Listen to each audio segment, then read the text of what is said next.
the United States has, through use of the Pacific Proving Grounds and Nevada Test Site, culminated years of laboratory work and research and taken great strides forward in the field of nuclear weapons. Until late in 1949, it seemed that major emphasis pointed toward further development of stockpile fission weapons. This was correct. However, it was but a part of the story. Scientists knew the blueprint for mass and energy. They knew how to cause the splitting or fission of heavy atoms to produce an explosive chain reaction in the case of oralloy and plutonium. When fission occurs, the total mass of the two fragments is less than that of the original mass. That difference is energy. Fusion, as the term implies, is a fusing together of two atoms into a single nuclear unit, the direct opposite of fission. But still, for light atoms, the new mass is less than the combined masses of the original atoms. Is a man-made thermonuclear or fusion reaction possible? This was the task facing our scientists. They knew the reactions on the sun were of this kind.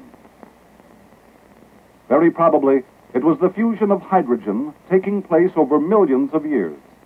But an instantaneous fusion reaction occurring in a few millionths of a second was needed. To obtain this, heat was needed, for heat is essential to a thermonuclear reaction. Temperatures the order of millions of degrees centigrade, many times the surface temperature of the sun, were needed. There was only one source of such temperature, a fission bomb. So, not until the fission weapon was perfected did science have the match, so to speak, to ignite the main reaction, fusion. Science was not given time to patiently experiment and develop the hydrogen bomb. The world situation dictated the President's announcement in January of 1950 that this country must develop a thermonuclear weapon as soon as possible. The hydrogen bomb was to become a reality instead of a subject for theoreticians. Common hydrogen has the simplest nucleus known. It has one proton. But hydrogen exists in two other isotopic forms, deuterium, which has a neutron in addition to the proton, and tritium, which has two neutrons and one proton. The first step was to determine if a suitable material, a good bomb fuel, was available. Laboratory evidence proved that ordinary hydrogen, the common element used so frequently and inexpensively, was definitely not suitable as a thermonuclear fuel. But it was believed rare forms of hydrogen would work, namely the two isotopes, deuterium and tritium. Another problem was determination of the proper state in which the fuel must be kept. There are three possibilities: gaseous, as hydrogen normally exists; solid, wherein it is bonded with another element, possibly lithium; or liquid, requiring very low temperature. Deuterium is obtained by relatively simple chemical means, while tritium is pile-produced, a complex and costly process. Deuterium alone is far and away the most practical fuel. However, there was considerable question regarding its reaction time, its ability to ignite during the fraction of a microsecond that the required degree of heat is available. There was also question whether tritium atoms would fuse with each other. On the other hand, studies indicated a reasonable probability that tritium would fuse quite readily with deuterium. A mixture of the two, then, a DT mixture, stood a chance of successfully reacting. This was the direction taken leading to Operation Greenhouse in the spring of 1951. Here, the first thermonuclear experiment in recorded science was to occur.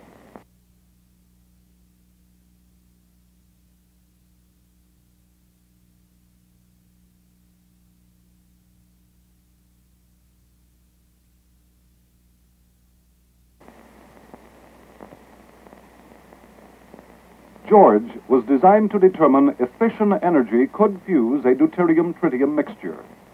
This could be detected by measuring high-energy neutrons produced by fusion reactions. It was estimated that the fission yield of George would be approximately 200 kilotons. The actual yield was between 220 and 240 kilotons. Although only a small portion of increase in yield might be attributed to fusion, of tremendous significance was the fact that high-energy neutrons peculiar to fusion reactions were detected in quantities higher than anticipated. This was definite proof that fission weapons were suitable for providing the energies required for the fusing of deuterium and tritium.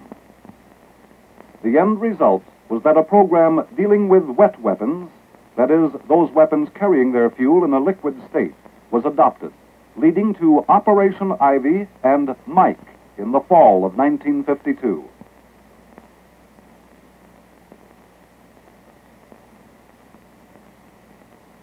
Mike, the great physics experiment. 21 feet high, 80 inches in diameter, and weighing some 80 tons. Mike was not a weapon. It was far removed from anything resembling one. Mike was purely and simply a laboratory-type experiment, a tremendous gadget with its fuel, pure deuterium, maintained in a liquid state. It stood there, surrounded by its cryogenics equipment, for to maintain the hydrogen fuel in a liquid state is a tremendous undertaking in itself. The problems connected with very low temperature operation had been met on greenhouse. Those problems increased by an order of magnitude on Ivy. The heavy hydrogen fuel for wet weapons must be kept in a liquid state, so a temperature of less than minus 417 degrees Fahrenheit must be maintained, just 42 degrees above absolute zero. Cryogenics became a major factor in development of deliverable thermonuclear weapons, and the services went ahead on a full-scale basis with the wet weapon program. Within its Pacific Island laboratory, Mike stood ready for a most significant moment in weapons development. This was the first full-scale test of a hydrogen device. If the reaction goes, the thermonuclear era has arrived. The physics experiment ended, and with it came the wealth of diagnostic data to be digested. Mike was successful, but it was still a device, testing a principle, not a deliverable weapon of war.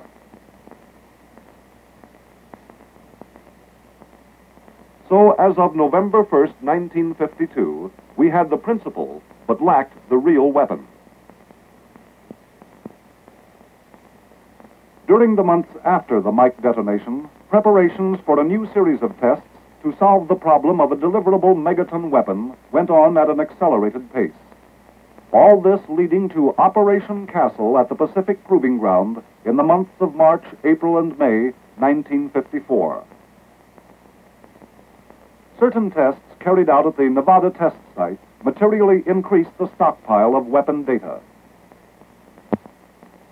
Tremendous amounts of time and money were saved by conducting tests here rather than the Pacific Proving Ground. Operations Tumbler Snapper and Upshot Knothole, held during 1952 and 1953, respectively, provided information on case construction and included studies of other associated nuclear processes. Contributions of the Nevada test site were vital and significant in the thermonuclear weapon field. The emergency capability weapons that were being hurriedly built for the stockpile were proof-tested at Bikini and Eniwetok atolls in the early months of 1954 during Operation Castle. In addition, valuable information was gained which was to lead to a new family of thermonuclear weapons of improved design and quality. Castle had 4 objectives. 1, assurances that emergency capability weapons did, in fact, fulfill the requirements placed on them.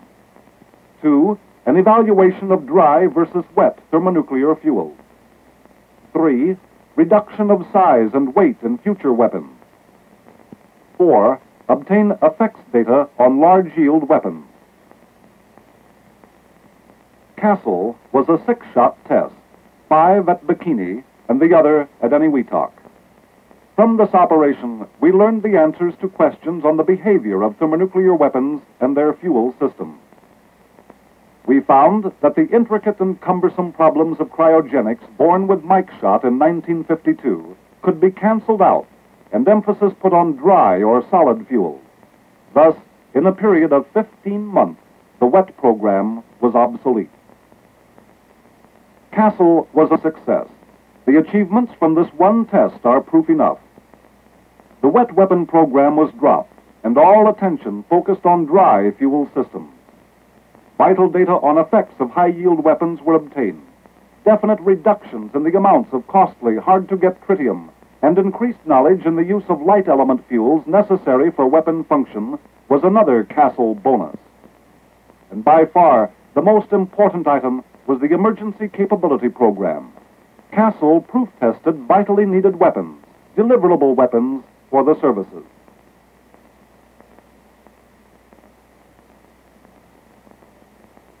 Tangible, immediate benefits gained from Castle. The TX-17. Weight, 41,000 pounds. Length, 24 feet.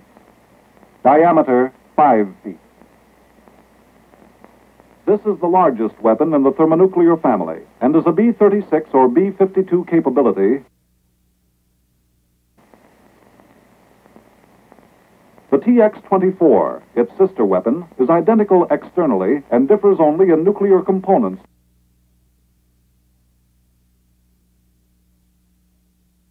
The TX-21, weight about 18,000 pounds.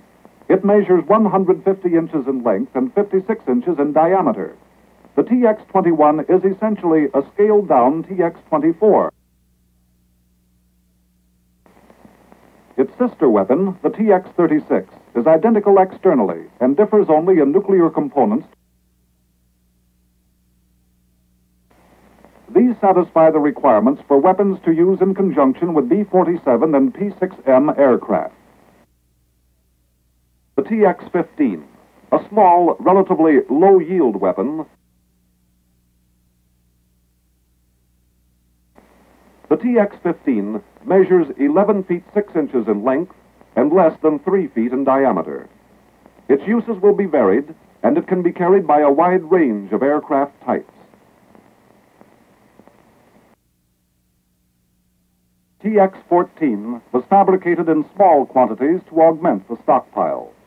It was very similar to the TX-17, but shorter and lighter, measuring 19 feet in length, 5 feet in diameter, and weighed just under 30,000 pounds.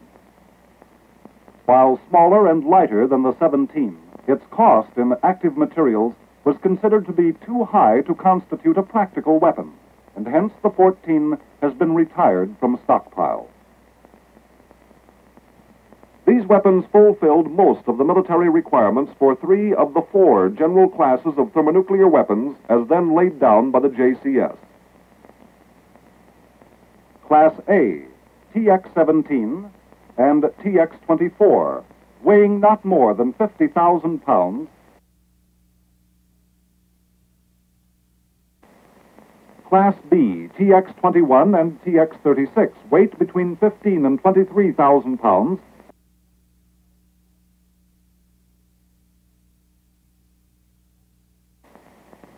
Class C, TX-15, to weigh not more than 6,400 pounds. The TX-15 exceeds the desired weight limitations by approximately 1,000 pounds. Class D, a weapon in the design stage, weighing not more than 3,000 pounds.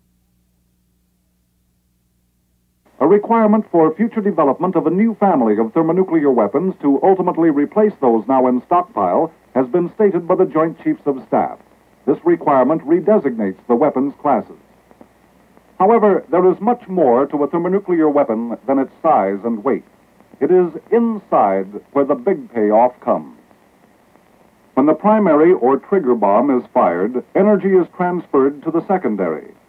If certain of the light elements are raised to sufficiently high temperatures, temperatures available only in the detonations of an atomic bomb, these elements may be caused to fuse together and be transmuted to heavier elements, This fusion process is accompanied by the release of tremendous amounts of free energy. In addition, these heat-induced thermonuclear reactions. This has been a brief resume of the development and operations of thermonuclear weapons. But what of the effects, the aftermath of an explosion in the megaton range?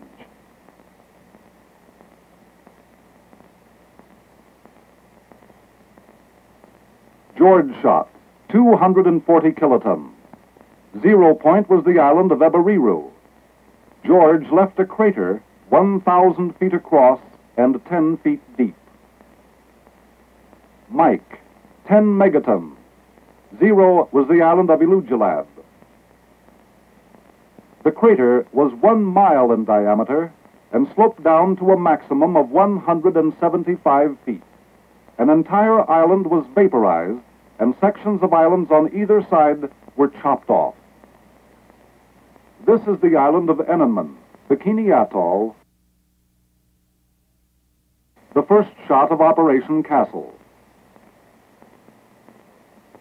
This, too, is Enenman, 15 miles from 0.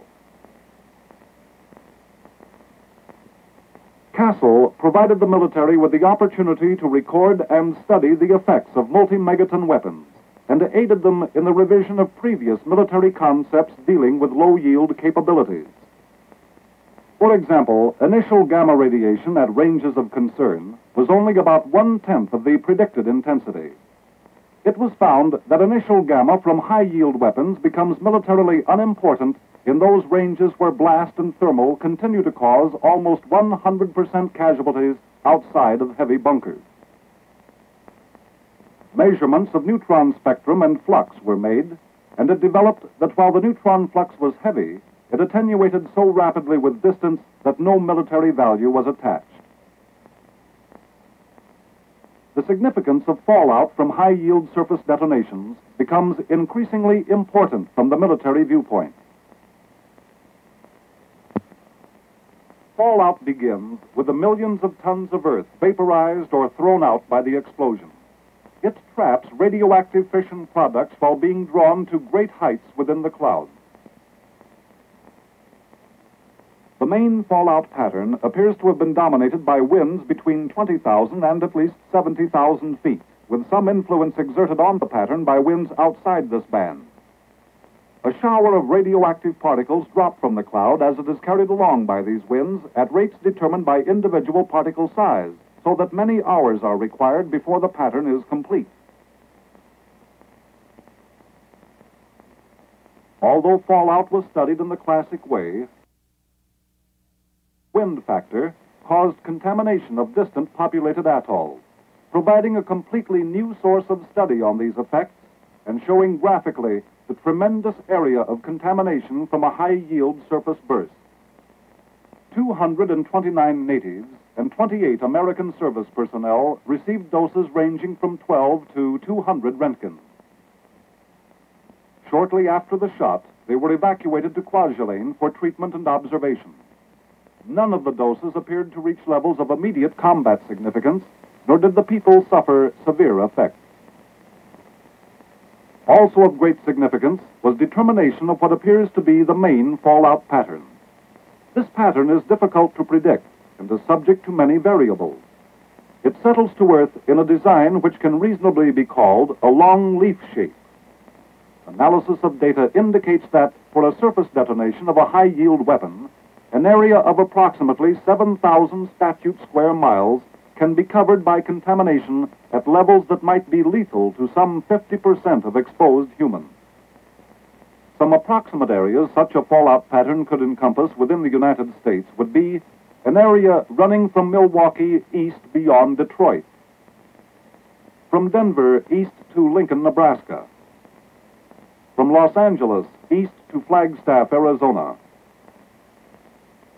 In summary, the fallout from high-yield surface bursts, such as those during Castle, presents many problems related to civil defense.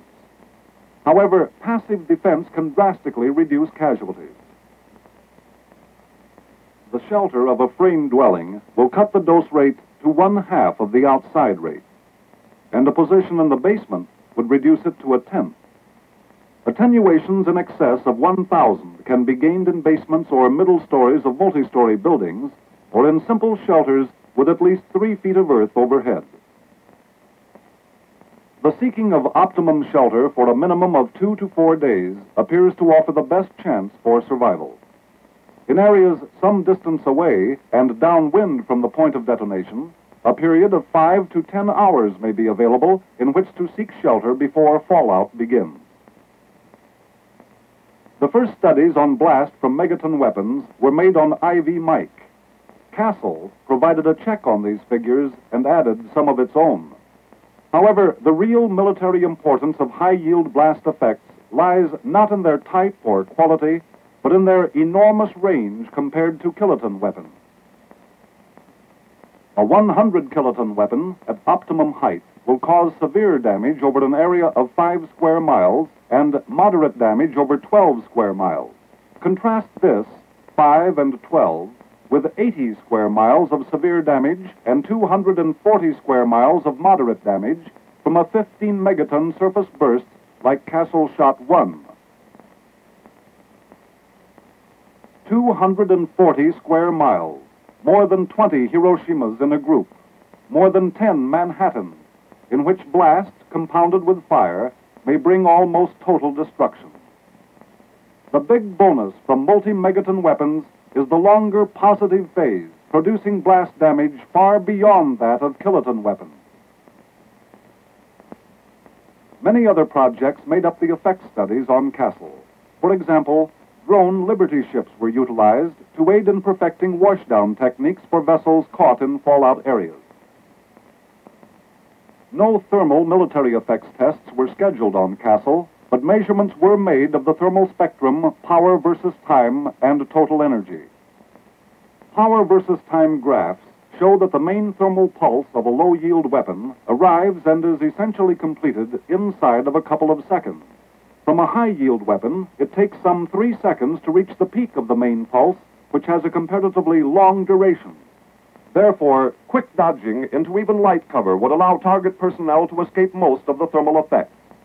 This lower delivery time also requires a scaling up of low-yield thermal damage criteria. Equivalent damage from a 1 megaton bomb requires twice as many calories as would be required for a low-yield weapon. The needed increase approaches 350% for 15 megatons, and probably still more for higher yields. But even with these handicaps, the thermal destructive range of megaton weapons is huge.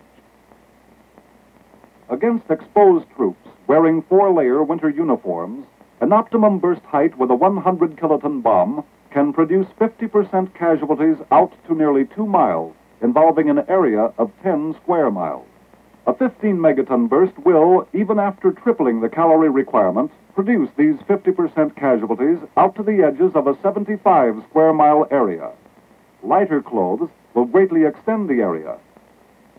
Extending the comparisons, it can be seen that the 100 kiloton weapon will probably cause heavy primary or secondary fire damage in average cities over about the same 10 square miles that fitted the 50% casualty probability. A great many small trash and litter fires would be initiated over some 25 square miles. Using the 15 megaton bursts, it is possible to get very heavy fire damage over 75 square miles, and the sporadic small fire area may become in excess of 200 square miles. No estimate can be made as to how many of these fires would survive the blast winds, but based on Hiroshima and Nagasaki plus test experience, destruction could be extensive. Castle also provided more data on the problems of delivering multi-megaton weapons by aircraft and the blast and thermal effects on such planes. A B-36 at 57,000 feet slant range and a B-47 at 62,000 feet slant range were used, the B-47 providing a means of extrapolation to the B-52. The B-47 participated on 5 of the 6 Castle shots and was positioned where it should receive the theoretical maximum allowable temperature rise, 370 degrees in the aileron skin. The B-36 flight patterns placed it tail on toward all but the last shot, for which it was flown head-on for both the thermal and blast phases. As a matter of record, no prompt gamma or fallout problems were encountered by either test aircraft. Thermal damage was in all cases minor, involving only some patches of blistered paint at various points. Because of the B-47's high escape speed, the highest overpressure recorded was about 1/3 of a pound, and the only blast damage was a split rubber coupling on the in-flight refueling manifold. Visual thermal damage consisted of some permanent skin buckling on the elevators, plus burned paint on other areas. Sponge rubber burned around the lower aft blisters, which also cracked, either from thermal or shock, or both. Blast damage included characteristic dishing of wings, under nacelles, bomb bay doors, lower turret and landing gear doors, spotty rivet failure, and severe crushing of the radome. In totaling up the preliminary data from these studies, it was found that both the B-36 and the B-47 can be used for the delivery of multi-megaton weapons up to castle size. However, this is not the only thermonuclear delivery capability. The Department of Defense and Armed Forces Special Weapons Project maintain an ever-expanding plan for the design and proof test of new vehicles for delivery of thermonuclear weapons to fill the needs of the armed forces. It is possible to touch on only a few of the many programs and projects executed on an operation such as Castle. The big point is, they were followed through to conclusion. Facts, data, information were obtained, correlated, and disseminated. The nation's stockpile, the thermonuclear stockpile, became a reality. This is a thermonuclear weapon detonated on Bikini Atoll, as it was witnessed on Eniwetok Atoll, 200 miles away.